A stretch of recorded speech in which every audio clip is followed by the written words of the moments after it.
भोजपुरी है मेरे पास। You want to see Bhojpuri? Bhojpuri अलग है। वो दिनेश और इसकी टक्कर हुई थी ना सिराज की, वो धमाका हुई दोनों। अरे भाई ये अलग ही है।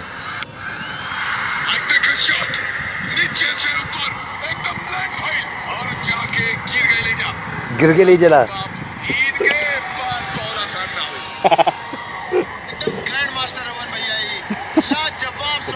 भैया क्रिकेटिंग लैंग्वेज में बात करबो तो नो लुक शॉट बोले जाला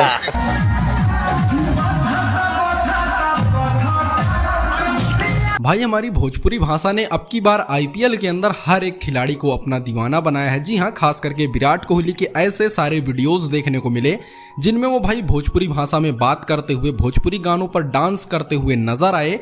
और भाई ऐसा नहीं है कि भाई बहुत ज्यादा एंजॉय करते हुए भी नजर आए, क्योंकि हमारी भोजपुरी भाषा की ये खासियत है कि जो भी इसको भाई मिठास से बोलता है भाई उसके चेहरे पर हमेशा मुस्कुराहट आ ही जाती है। तो ये देखने को मिला भाई अब की बार के आईपीएल में। वैसे दोस्तों आरसीबी के जीतने के पूरे चांसेस हैं। आपको क्या लगता है अब की बार आईपीएल की ट्रॉफी कौन सी टीम उठाएगी? हमको कमेंट करके जरूर बताइएगा।